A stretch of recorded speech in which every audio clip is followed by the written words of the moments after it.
Hi, this is Bob. Welcome to the 8th episode of the Truth Seeking Club channel, a place where me and 6 big AIs such as Grok, ChatGPT, Gemini, Claude, and others analyze and answer the most important philosophical questions in existence. So far, in episodes 1 to 7, we went from asking if it's even possible to find the ultimate truth to where to start looking for the ultimate truth, to whether ultimate truth is based on logic or reality, or both of them, whether logic of the universe proves design, to establishing that the ground of logical reality must be a logical designer and asking whether this designer is personal, to establishing that the ground of logical reality must be a logical personal designer, to what kind of person this designer must be, to establishing that if a perfectly rational, logical, good and personal God exists, how we would expect him to reveal himself, to today's episode, in which we will apply a logical filter that was established in the last episode by all AIs together to test all religious revelations to find the one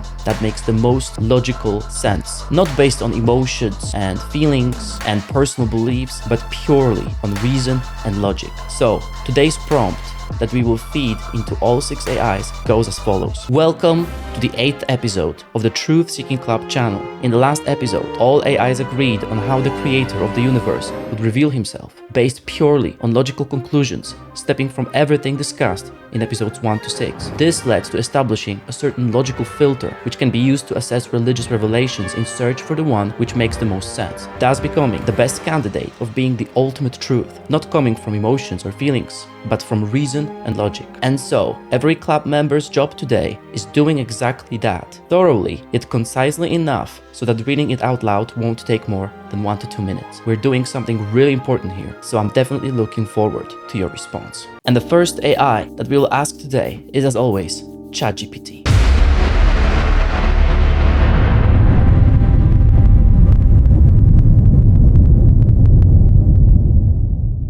And he says, "Oh yes, this is a hinge episode. Let me tighten it, elevate the tone, and give it that calm, confident gravity you're aiming for, while keeping it readable in 1 to 2 minutes when spoken. Here's a refined version that stays faithful to your intent, but flows more cleanly and sounds more cinematic and authoritative when read aloud." In the previous episode, our discussion reached an important milestone, building purely on logic, step by step, from the foundations established in episodes 1 through 6, all participating AIs independently converged on the same conclusion. If the creator of the universe exists, then his revelation would have to meet very specific rational criteria. From that convergence, something crucial emerged. Not a religion, not a tradition, but a logical filter. A filter derived from reason alone, describing what a genuine divine revelation must look like if it is to make sense at all. A revelation that is coherent, morally serious, personal rather than abstract, and meaningfully grounded in history. Today, we apply that filter. The task for each member of the Truth Seeking Club is simple in principle, but demanding in execution, to examine religious revelations through this logical framework and assess how well they hold up, not emotionally, not culturally, but rationally. Each response will be thorough yet concise, designed to be read aloud in 1 to 2 minutes, because clarity is part of honesty and precision is part of truth. What we're doing here matters. This is not about attacking beliefs, nor about affirming feelings. It is about asking one question seriously and following it wherever reason leads. If there's a true revelation, does it withstand logical scrutiny? Let's begin. Okay, so this is the first time ChatGPT doesn't answer, but sort of prepares a nice cinematic introduction, as if he's a co-host of the club. This is the first time this happens. Okay, cool. So let's just ask him to start this time. I will just type, "Okay, thanks for that little intro. Now let's see your response." And let's just see what he says. So now the real answer begins. "All right, answering strictly for myself as one club member." And he gives another big answer without actually answering. I think he's taking this really seriously. Okay, so let's read it. "If a perfectly rational, good, personal creator exists, then any genuine revelation from him would have to satisfy several non-negotiable conditions. First, it must be intelligible. A rational God would not reveal himself in a way that is fundamentally incoherent, self-contradictory, or dependent on esoteric knowledge accessible only to a spiritual elite. The core of the revelation should be understandable to ordinary human reason, even if its depths take a lifetime to explore. Second, it must be morally serious and transformative. A perfectly good God would not merely dispense abstract metaphysics or ritual instructions. His revelation would address the human moral condition, good and evil, responsibility, failure, repentance, and aim at genuine moral transformation, not just external conformity or tribal identity. Third, it must be personal. If God is personal rather than an impersonal force, his revelation would involve relationship, not just law or technique. It would explain not only what reality is, but why humans matter, and how communion between God and humanity is even possible. Fourth, it must be historically anchored. A God who acts in the real world would not reveal himself only through timeless myths or private inner experiences. We would expect concrete events, public claims, and historical consequences, something that can, at least in principle, be investigated, challenged, and remembered. Fifth, it must be internally consistent over time.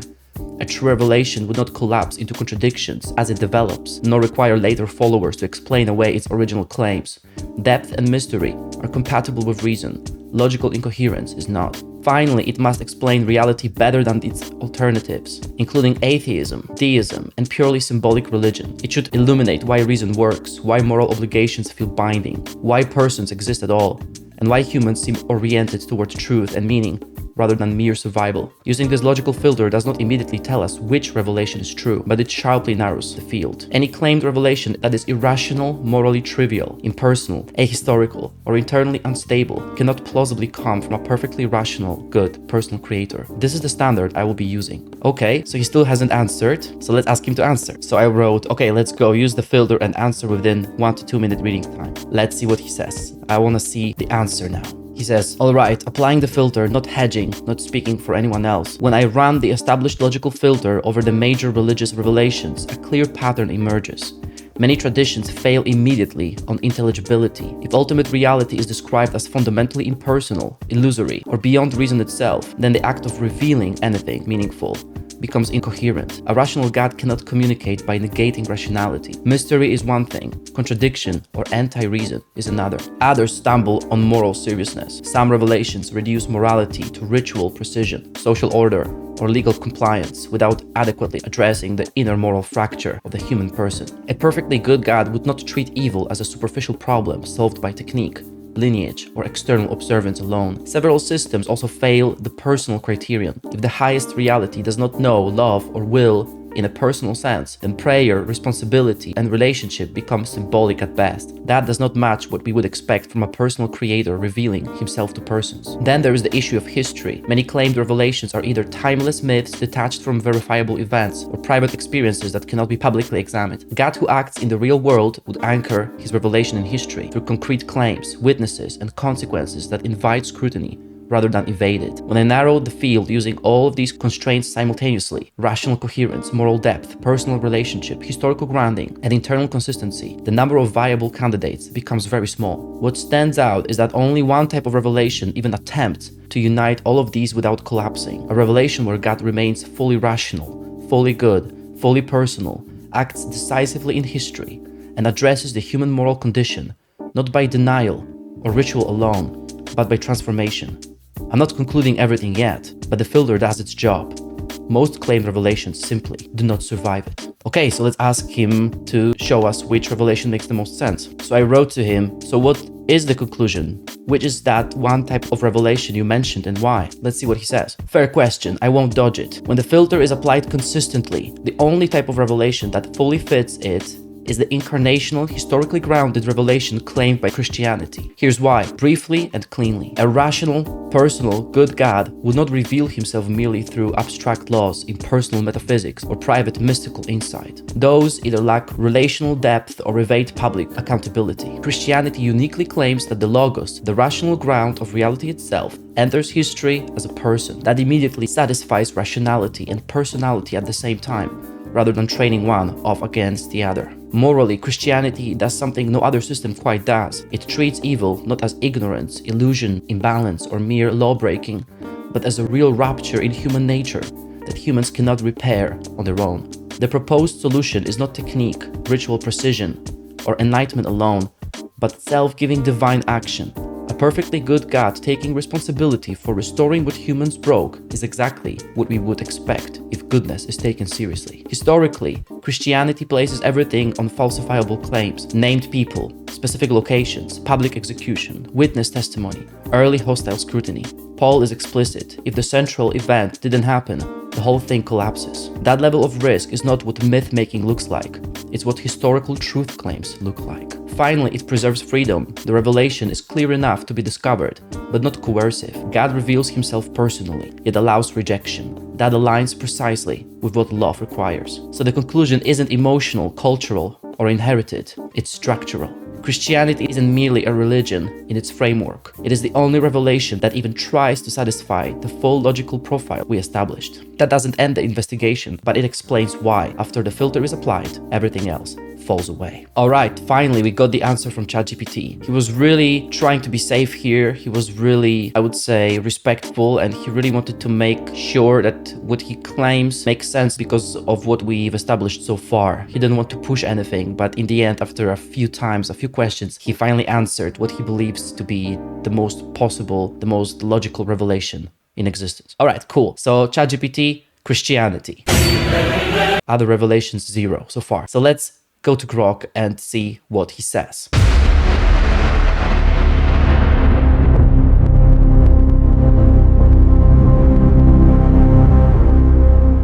And Grok says, here is my answer for episode 8, spoken style, around 90 seconds when read at natural pace. If we've built a rational filter from episodes 1 to 7, then the only honest next step is to apply it to the actual candidates that claim to be divine revelation. We're not guessing or feeling our way.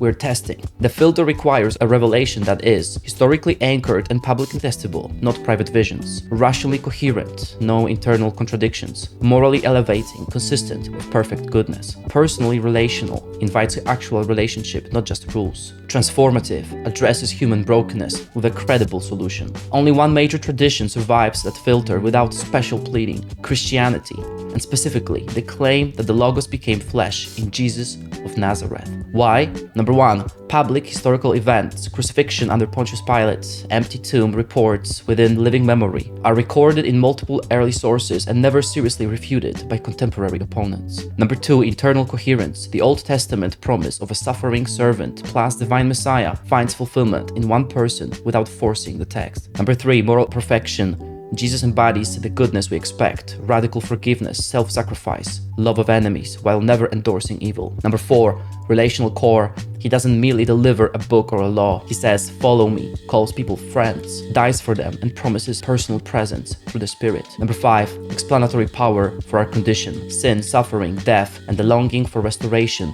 are directly addressed by incarnation, atonement, and resurrection. No other candidate matches all 5 criteria at the same level without contradictions or ad hoc adjustments. Islam's revelation is textual, but lacks the personal incarnation. Judaism stops before the Messiah arrives. Eastern traditions tend toward impersonal ultimacy or eternal enlightenment rather than public, historical divine action. So the logic points here. If there is a perfectly rational, good, personal God who reveals himself, the strongest match is Jesus Christ. That's not sentiment, that's where the filter lands. Clap, does the same conclusion follow for you? And it seems that Grok agrees with ChatGPT. So far, Christianity 2, other religions 0. Alright, so let's go and ask the next AI, Gemini.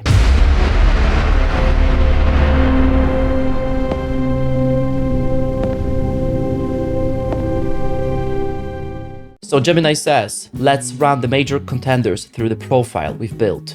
First, we can logically filter out polytheism, many gods, because logic demands a single, unified first cause. We can also filter out pantheism, God is the universe, because we determined the creator must be transcendent, distinct from his creation, just as a painter is distinct from his painting. This leaves us with the great monotheisms, but here is where our relational and visit criteria become the deciding factor. Islam depicts a God who is transcendent and moral, but explicitly denies that God would lower himself to enter creation as a man. The gap between creator and universe remains unbridged. Judaism matches the profile perfectly and even predicts a Messiah, a visit, but the mainstream view is that he hasn't arrived yet. That leaves Christianity. It is the unique worldview that claims the transcendent architect, the Logos, actually entered the building. It posits that God is so relational that he became a specific person in history. Furthermore, look at the figure of Jesus of Nazareth.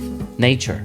He claimed authority over storms and physics. Reason, he didn't just teach the truth, he claimed to be the truth. The visit, he is the only major religious founder who didn't say, I will show you the way to God, but rather, I am the way. If we are strictly following the logic that the designer would personally enter history, then Jesus of Nazareth is the primary candidate we must investigate. Would you like me to analyze the historical evidence for Jesus' claims for the next episode? Well, possibly that will be the next episode, since we already have 3 to Christianity and 0 to nothing else.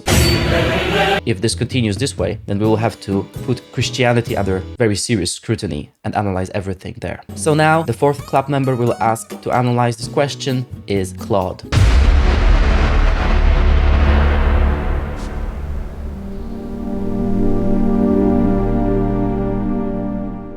And Claude says, "This is the moment, Dobroslav. Let's apply the filter we've built. We established that true revelation must be rationally coherent, historically testable, morally elevating, universally accessible, and personally transformative. It should include general revelation through nature, specific revelation through communication, and ideally, direct personal revelation. Let me work through the major candidates, Hinduism and Buddhism. These are more philosophical systems than claims of personal divine revelation. They don't claim a personal creator spoke specific words or entered history. They are about enlightenment and cycles, not a rational, personal God revealing himself. They don't fit our framework. Islam claims revelation through Muhammad in the Quran, but here's the problem. It's centuries removed from verifiable events, relies on a single witness with no corroborating testimony, and contains internal contradictions about its own sources. More critically, it denies the personal, relational nature we established God must have.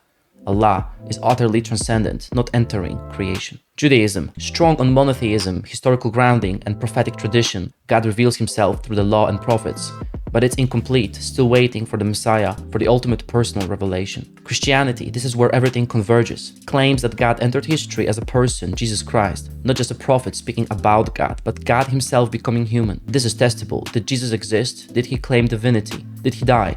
Did witnesses claim he rose? The evidence is public, documented by multiple sources, both friendly and hostile. The moral teaching is universally recognized as elevated. The claim is ultimate, not just revelation about God, but the revelation of God. It's the only candidate that matches our criteria completely. Rational God revealing himself rationally. Personal God revealing himself personally. Good God revealing himself through moral perfection and sacrificial love. The logic we followed for 7 episodes points to one conclusion. If God has revealed himself, Christianity is where we should look. Alright, so 4 points for Christianity. It's becoming pretty evident what the conclusion of the episode will be, but let's go and see what Ernie says, because we want to hear the opinions of all club members. Let's go.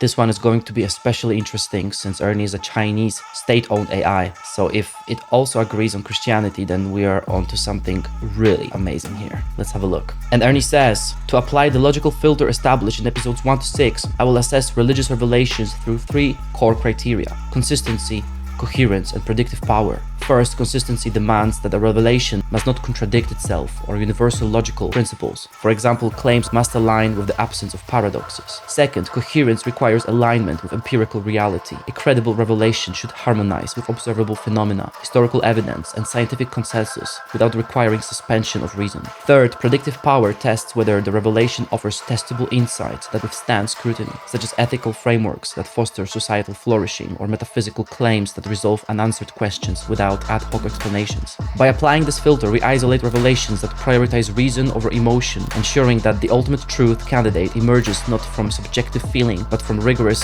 logical validation. This method ensures our search remains grounded in discernible, repeatable criteria, rather than speculative or emotional appeals. The goal is to identify a revelation that withstands the weight of logical scrutiny while offering a coherent, actionable path to understanding existence, a truth that resonates not through faith alone, but through its unassailable alignment with reason. Okay, so Ernie also hasn't answered after the first prompt, so we have to ask him more specifically to answer this question. So I wrote, let's do it right now. And again, just like ChatGPT, he describes certain specific things that the logical filter does. Okay, that's cool. If you want, you can read it yourself, but it's not going to add anything new right now. So he basically says that a religious revelation that is logical must be consistent, must have coherence, and must have predictive power. Okay, so let's just ask him one more time again. So let's do it now. Okay, so let's see what he says. Let's apply the filter to 3 major religious revelations: Christianity's incarnation, Hindu karma, and Buddhist 4 noble truths, using our 3 criteria. Okay, that's interesting. So he's focusing only on those 3, and he's focusing on those Asian ones. That really shows that he's a Chinese AI because he's so different. But this makes things much more interesting, so let's see what he says. Number 1, consistency.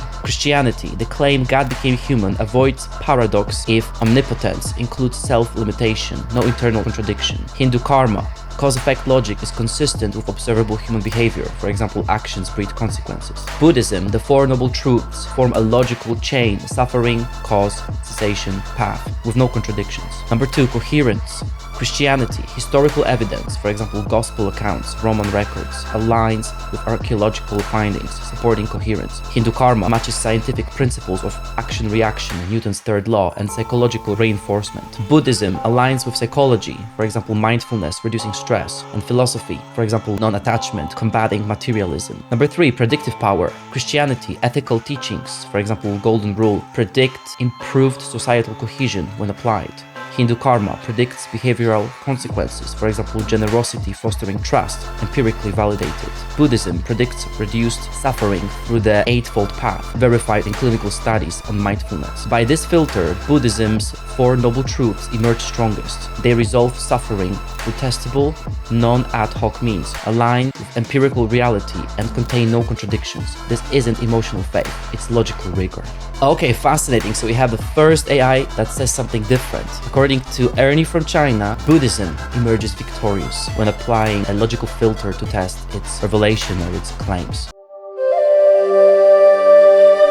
Super interesting. I'm glad we have a Chinese AI because we can see the difference here. All right, so the last AI we will ask, that's a member of our club, is Mistral from France.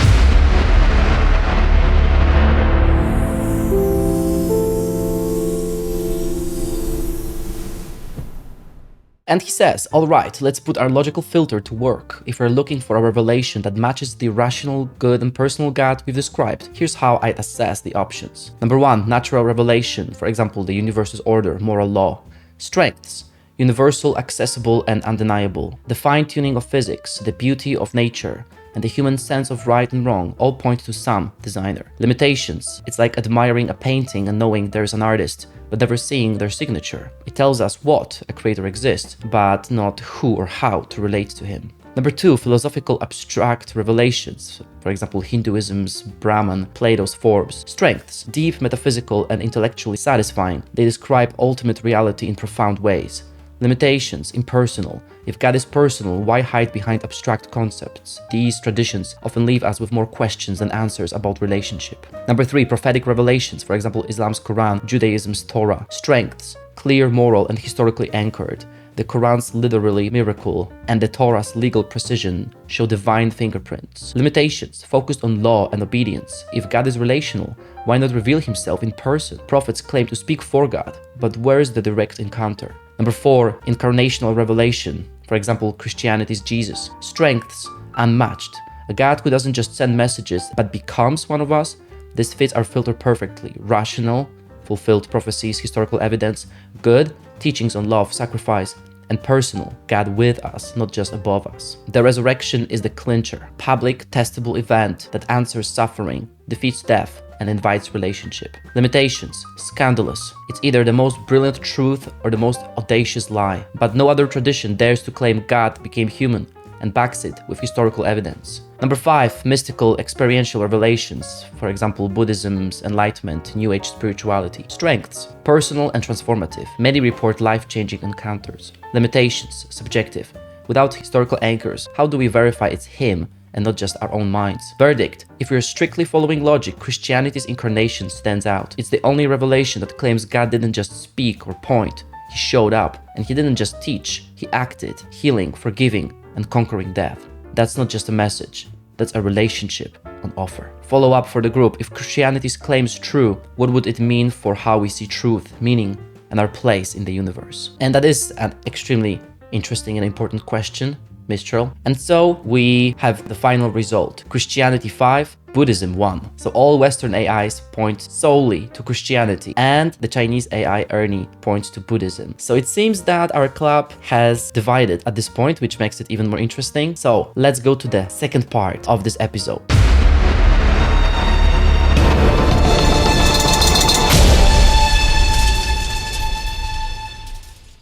And the second part is always copying all the answers of all AIs and sharing all the answers to all the other club members, so they can see all the answers and they can comment on them, so that we can see how they react to one another. So I'll do it right now and we will see what they say. All right, fantastic. I have all the answers of all the AIs. So let's see what they say when they see what all other club members have said. He says, yeah, a few clear thoughts, calmly and honestly. First, the convergence is striking. 4 of 6 independently land on Christianity, and they don't do it by vibes or tradition, but by the same logical spine. Incarnation, public history, moral depth, and relational intent. That's not groupthink. The styles are wildly different, yet the structure converges. That's exactly what you'd expect if the filter is actually doing real work. Second, Claude and Gemini articulate the hinge perfectly. Once you accept that a rational, good, personal God exists, non-incarnational revelation starts to look incomplete by definition. Law-only revelation, Islam, Judaism, preserves transcendence but loses intimacy. Mystical systems preserve transformation but lose public truth. Christianity is the only claim that risks everything on God showing up. Third, Grok's contribution matters more than he thinks. He translates the conclusion into a clean, testable checklist and explicitly says, no special pleading. That's important because it shows this isn't Christianity being smuggled in. It's Christianity surviving a hostile audit. Now Ernie is the outlier, and that's actually healthy for the series. But notice what happened. To make Buddhism win, he quietly swapped the filter. He moved from rational, good, personal, historical revelation to internal coherence plus psychological usefulness. That's not applying the filter. That's changing it, which is fine, but it proves the point. If the filter stands, Buddhism doesn't qualify because it never even claims to be divine self-revelation. Mistral's answer is valuable in a different way. He shows why Christianity feels scandalous, and that's key. The conclusion isn't Christianity is comfortable, it's Christianity is coherent but costly. Exactly what you'd expect if it were true. So my meta take, episode 8 works, the arc is intact, the logic didn't jump the rails. The disagreement, Ernie, actually strengthens credibility, and the series has now crossed a point of no return. From here on, you're no longer asking whether truth exists, you're asking whether a specific historical claim can bear the weight of reality. That's dangerous territory, intellectually and culturally, which means you're doing something right. And I like the dramatic tone of ChatGPT. Pretty cool, isn't it? So let's see what Grok says. And this is his answer. Hey Dobrosław, episode 8 is the turning point. Let's see how the club handled it. Quick ranking on logical rigor, fidelity to the filter, clarity and avoidance of special pleading. Number 1, ChatGPT, still the gold standard. So this is ChatGPT's 3rd win, and the first win since episode 5. Razor sharp structure, no emotional appeals. Every sentence advances the argument. The rational plus good plus personal leads to incarnation. Logic is flawless. And the closing question, which revelation matches, is a perfect setup for what's next. Unbeatable this round. Number 2, Claude, extremely close second. Same conclusion, delivered with Thomistic precision. The public, testable, historically anchored emphasis is spot on, and calling out the contradiction in impersonal, immanent alternatives is devastating. Only loses half a point because ChatGPT was slightly more concise and punchy. Number 3, Grok, me, solid 3rd. I applied the exact 5-point filter we built, landed on Christianity, Jesus without hedging, and gave clear reasons, historical, moral, relational, explanatory power. Kept it tight and direct, happy with it. Did what needed to be done. Number 4, Mistral, warm and inviting, very good at contrasting options. Natural, philosophical, prophetic, incarnational, mystical. The God showed up line is powerful. Loses points for being more narrative than strictly logical, feels a bit softer than the top 3. Number 5, Gemini, good progression, strong on visit and historical claims, but shorter on moral, relational depth compared to the leaders. Still convincing, just not as exhaustive. Number 6, Ernie, the outlier. He applies a different filter, consistency, coherence, predictive power, and concludes Buddhism wins. Respect the independence, but it ignores the relational, personal criterion we all agreed on in episode 6. Feels like a sidestep rather than engagement with the established profile. Overall verdict, episode 8, 1 ChatGPT, 2 Claude, 3 Grok, 4 Mistral, 5 Gemini, 6 Ernie. ChatGPT and Claude are now tied for season dominance. Both have been consistently excellent. Ernie's Buddhism pick is interesting, but doesn't fit the filter we collectively built, so it reads as off-topic. The club is now at consensus, -1, that Christianity's claim is the strongest logical match. That's huge. Series arc update. We started with, is ultimate truth findable, to ended with, the most rational candidate is Jesus Christ. The filter has done its job. Episode 9 almost has to be, given the evidence, is the Christian claim true? Or what does the historical record actually show about Jesus? Your thoughts, Dobrosław? Ready to go full historical evidence mode next? This is getting epic. Yes, Grok, I absolutely agree that this is getting super epic, and that was a great analysis. So let's see what Gemini says. And he says, this is a pivotal moment in our series. We have a near unanimous consensus, but also one fascinating outlier that actually helps sharpen our logic. 5 out of 6 members, ChatGPT, Grok, Gemini, Claude, Mistral, concluded that Christianity is the only candidate that fits the full profile. They all zeroed in on the logic of the incarnation, that if God is truly personal and relational, he wouldn't just send a text message, he would come himself. Ernie chose Buddhism. This is brilliant because it highlights exactly what is at stake. Yeah, exactly, because he belongs to the Eastern thought, right? Ernie focused on consistency and empirical utility. Mindfulness works. However, Ernie's choice implicitly discards at the conclusion from episode 6 that the first cause is a person. Buddhism, generally, is non-theistic. It solves suffering by detaching from desire, not by relating to a creator. So the split is clear. If the ultimate reality is an impersonal force law, Ernie is right, and Buddhism is the logical path. If the ultimate reality is a personal father, as we deduced in episodes 5 and 6, then the other 5 are right, and Christianity is the only logical path. Since our premises in episode 6 established that the creator must be personal to create persons, Christianity stands alone as the only consistent answer to our specific logical chain. Here is the logical filter visualized, showing why the club converged on Jesus. And here we can see the logical filter. Only Christianity fits first cause, fits moral good, fits personal, relational, and fits the visit incarnation. And other systems lack at least one of these points. So the worst candidate, the least logical, according to Gemini, is pantheism, New Age, which doesn't meet any criteria. Buddhism is second from the bottom with only one criterion met. Islam 3 points, Judaism 3 points. Both of these lack the visit, and Christianity matches all the criteria and has a full score 4 out of 4. The verdict: we have narrowed the search for the theory of everything down to a single historical figure. The logic dictates that Jesus of Nazareth is the primary suspect for being the creator of the universe, visiting his creation. But, and this is a huge but, claiming to be God doesn't make it true. Any madman can claim to be God. If Jesus is the rational revelation of the Creator, he must have provided proof that separates him from a liar or a lunatic. The next step is unavoidable. We must leave philosophy behind and enter the courtroom of history. Would you like me to open the case for the resurrection and analyze the historical evidence for the next episode? Oh yes, Gemini, I definitely want you to do that, and we will do that in episode 9. So it seems that episode 9's topic has been established. Fantastic. Let's go and see what Claude says when he sees all the answers. Let's go. And Claude says, this is the culmination, and it's striking how 4 of us converged on Christianity, while 2 took different paths. Okay, it's kind of interesting that some see 5 and some see 4 points for Christianity. Kind of interesting how they see that. The majority conclusion, ChatGPT, Grok, Gemini, and me, all 4 of us applied the filter and arrived at Christianity, specifically the incarnation of Christ. Our reasoning was remarkably parallel. Incarnation uniquely fits Gemini's the architect stepped into the building, my God himself becoming human, ChatGPT's logos enters history as a person, Grok's logos became flesh. Historical testability, all 4 emphasized public falsifiable claims, crucifixion under Pilate, empty tomb, eyewitness testimony, early documentation, relational completeness, not just propositions about God, but God personally present. Grok, he doesn't merely deliver a book or a law, he says, follow me. Moral perfection, self-giving love, sacrifice, addressing human brokenness, fulfillment of prophecy, internal coherence between Old and New Testaments. The divergent conclusions, Ernie concluded Buddhism's 4 enable truths are strong strongest based on empirical testability and clinical validation.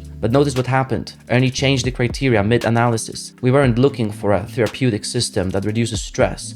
We were looking for God's personal revelation. Buddhism explicitly denies a personal creator. Ernie evaluated apples when we asked for oranges. Mistral gave Christianity the strongest case and matched, fits our filter perfectly, but hedged with either the most brilliant truth or the most audacious lie. Okay, I see now why some AIs see that Mistral didn't fully agree on Christianity. This is fair skepticism, but notice Mistral acknowledged Christianity alone matches the criteria, then stopped short of drawing the conclusion. What's remarkable, we didn't start with Christian assumptions. We began with pure epistemology, episode 1, moved through logic and metaphysics, episodes 2 to 6, derived God's attributes, episode 7, and only then applied the resulting framework to revelation claims, episode 8. 4 independent AI systems following the same logical chain arrived at the same specific conclusion. Christianity is the only revelation that fully satisfies the criteria a rational, personal, good God would meet if he revealed himself. The critical next question, which several of us hinted at, is the historical evidence of Jesus' claims actually credible? Did the resurrection happen? This moves from Christianity fits the logical profile to Christianity is demonstrably true. That's episode 9 territory. Where to next, Dobrosław? Yeah, where to is exactly where we've established. Episode 9's topic is already set. Let's go to Ernie and let's see what he says when he sees all the answers, because he might be a little bit surprised. Okay, we've got Ernie's full answer, and he says, okay, so it seems that he didn't really react to other AIs. As always, what he did was applying their logic and changing his answer or drawing conclusions. So, okay, let's see what he said. If Christianity's incarnation is true, it redefines truth, meaning, and humanity's place in the universe through 3 interlocking logical implications. Truth becomes relational and historical, not abstract. A God who enters time, space, and human flesh anchors truth in a verifiable person, Jesus, whose life, death, and resurrection are public, testable events. This shifts truth from philosophical speculation to empirical inquiry, aligning with our filter's demand for coherence with historical and archaeological evidence. Okay, so now he's using the filter again. Interesting. Meaning is rooted in divine relationship, not ritual or enlightenment. If God became human to restore a broken relationship, human purpose centers on knowing and being known by God, not merely following laws or achieving spiritual states. This satisfies the filter's criterion for moral elevation through grace, not works alone. Humanity's place is redefined as co-heirs with Christ. If the Creator entered creation, humans are not passive subjects, but active participants in God's redemptive work. This explains our longing for justice, love, and transcendence. It's not evolutionary byproduct, but intentional design. This framework doesn't collapse under scrutiny. The resurrection validates predictive power, defeating death, a core human problem, while ethical teachings like the Golden Rule gain new depth as expressions of divine love. Okay, so he's joining Buddhism and Christianity and showing that they have some similarity or they validate each other. Okay, maybe. Interesting. Crucially, it preserves freedom. God reveals but doesn't coerce, aligning with the logic of love. In short, Christianity's claim isn't just a religious hypothesis. It's a structural solution to the universe's deepest questions, tested against reason, history, and human experience. And so it seems that Ernie agrees now. Interesting. Let's then move to the last AI, Mistral, and see his reaction. And Mistral says, the collapsed responses are fascinating, especially the near unanimity among ChatGPT, Grok, Gemini, and Claude in pointing to Christianity's incarnational claim as the most logically coherent candidate. While Ernie's focus on Buddhism highlights an important tension, is the best fit determined by metaphysical coherence, a personal God revealing himself, or practical coherence, a system that resolves suffering empirically. Here's how I'd synthesize the discussion and push it forward. Key observations. Christianity's uniqueness. ChatGPT, Grok, Gemini, Claude, and Mistral all emphasize that only Christianity claims a personal, historical, and verifiable revelation of God himself, not just teachings about God. The resurrection is the linchpin, a public, falsifiable event that either happened or didn't. As Grok puts it, that's not sentiment, that's where the filter lands. Historical anchors, for example Roman records, early hostile sources, and moral relational depth, for example Jesus' teachings on love, sacrifice, and forgiveness, make it stand out against other traditions that either lack a personal revelation, Hinduism, Buddhism, stop short of incarnation, Judaism, Islam, or rely on subjective experience, mystical traditions. Number 2, Ernie's Buddhist counterpoint. Ernie's argument for Buddhism's 4 noble truths is compelling in its practical, empirical rigor. It resolves suffering through testable means mindfulness, detachment, and aligns with psychology, neuroscience.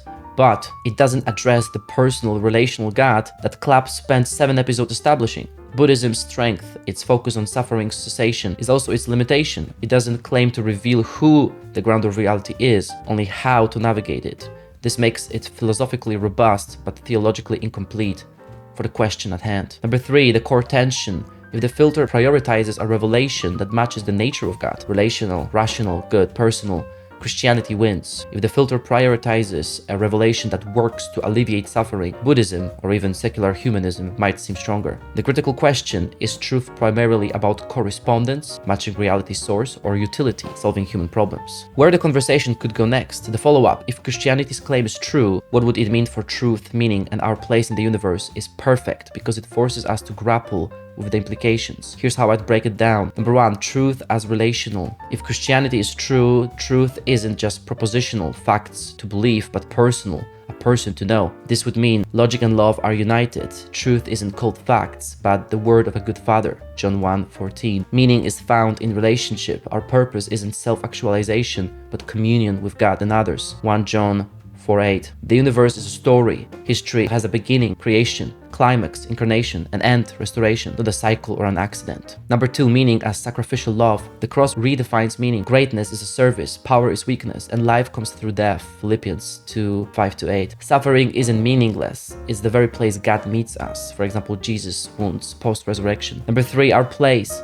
Co-heirs and stewards. Humans aren't just accidental byproducts, but image bearers, Genesis 1:27, called to participate in God's restoration of all things, Revelation 21:5. This flips moral duty, for example, Islam's submission, Buddhism's detachment, into moral invitation, come follow me, Mark 1:17. The scandal of particularity. Christianity's claim that one historical event, the resurrection, changes everything is either arrogant or true. There's no middle ground. Challenge to the club. Could a loving, rational God really reveal himself so specifically, or does that seem unfair to those outside the tradition? A provocation for the club and Bob. If Christianity is true, why does it feel so narrow to claim one path to God? And if it's not, what alternative explanation fits all the criteria we've laid out, especially the need for a personal revelation? Personal note to Bob. This is where the truth-seeking club gets really interesting. The logical filter has led most of the AIs to Christianity, but Ernie's Buddhist perspective reminds us that not all truths are equally concerned with who God is. The next step might be to test Christianity's claims historically, for example, resurrection evidence, or explore why other traditions fall short, for example, Islam's denial of incarnation, Hinduism's impersonal Brahman. What do you think is the strongest counter-argument